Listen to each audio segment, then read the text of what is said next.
বাসন্তী পোলাও রান্না করার জন্য আমি এখানে 2 কাপ পোলাও চাউল নিয়ে নিব।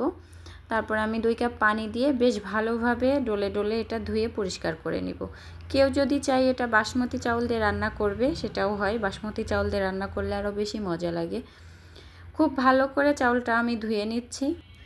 ধোয়া হয়ে গেলে এখন আমি একটা পানি ঝরার জন্য যে কোনো একটা পাত্রে রেখে দিব, যাতে পানিটা ঝরে চাউলটা একদম শুকনা হয়ে যায়। আমি ছাড়াই দিচ্ছি একটু।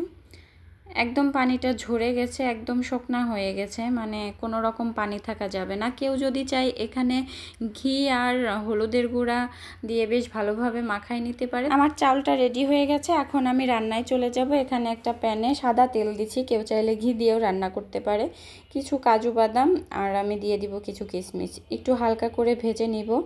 ভাজা হয়ে গেলে তারপরে আমি এখানে একটা তেজপাতা আর 4টা এলাচ, 2টা এমনি দারচিনি, তারপরে কয়েকটা লং বেশি করে দিলাম। লংটা দিলে মানে এর ফ্লেভারটা খুব সুন্দর আসে। বেশ ভালোভাবে একটু ভেজে নিয়ে তারপরে আমি এটা এক সাইডে রেখে তারপরে তেলের উপরে হলুদটা দিয়ে দিব। কেউ যদি চায় চাউলের সাথে মাখায়ে হলুদটা দিতে পারে, তবে আমার কাছে মনে হয় তেলের উপরে হলুদটা দিলে বাসন্তী পোলাওর কালারটা খুবই সুন্দর আসে। তারপরে আমি আগে থেকে রেডি করে রাখা চাউলগুলো দিয়ে বেশ ভালোভাবে চাউলটা ভুনে নিতে হবে। মানে চাউলটা যত ভালোভাবে ভাজা যাবে বাসন্তী পোলাওটা তত ঝরঝরে হবে। আর নাম যেহেতু বাসন্তী পোলাও, খেতে একটু স্পেশাল, তারপরে একটু অন্যরকম, একটু ঝরঝরে না হলে তো মজা লাগে না, তাই না? আমি চাউলটা একটু সময় নিয়ে ভেজে নিচ্ছি। তারপরে আমি এখানে দিয়ে দিব 1 চামচ মতন আদা রসুন বাটা। আদা রসুন বাটাটা দিয়েও আমি আর 5 মিনিট মতন চাউলটা একটু ভেজে নিব। যখন একদম মনে হবে চাউলটা ঝরঝরে হয়ে গেছে, ভাজা হয়ে গেছে, মানে দেখলেই বোঝা যায় যে চাউলটা ভাজা হয়ে গেছে, তখন আমি এখানে ফুটন্ত পানি দিয়ে দিব। এখানে গরম পানি ব্যবহার করতে হবে। কেউ যদি চায় ঠান্ডা পানি ব্যবহার করবেন, ওটা করবেন না, গরম পানি ব্যবহার করতে হবে সব সময়। আমার চাউলটা একদমই ভাজা হয়ে গেছে, এখন আমি গরম পানিটাও দিয়ে দিচ্ছি।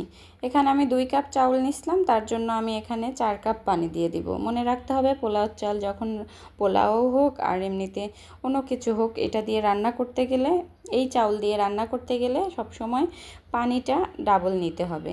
আমার 4 কাপ পানি দেওয়া হয়ে গেছে, এখন আমি এটা নেড়ে চেড়ে স্বাদ মতন চিনি দিয়ে দিব। বাসন্তী পোলাও কিন্তু একটু মানে মিষ্টি মিষ্টি হয়। তারপরে স্বাদ মতন লবণ দিয়ে দিচ্ছি, আর ঝালের জন্য 3-4টা কাঁচামরিচ দিয়ে আমি বেশ ভালোভাবে নেড়ে চেড়ে ঢাকনা দিয়ে রেখে দিব পানিটা শুকিয়ে আসা পর্যন্ত। পানিটা শুকায় আসছে, কিন্তু আমার চাউলটা কিন্তু এখনও একদম একটু শক্ত শক্ত আছে, একদম সেদ্ধ হয়ে যায় নাই। আমি নেড়ে চেড়ে এখন একটু দমে বসাই দিব। দমে বসাই দিলে একদম ঝরঝরে হয়ে যাবে। আমি উপর থেকে বেশ ভালোভাবে গুছায়ে এটা আমি 10 মিনিটের জন্য দমে রেখে দিয়েছি। 10 মিনিট পর আমার বাসন্তী পোলাওটা একদম রেডি।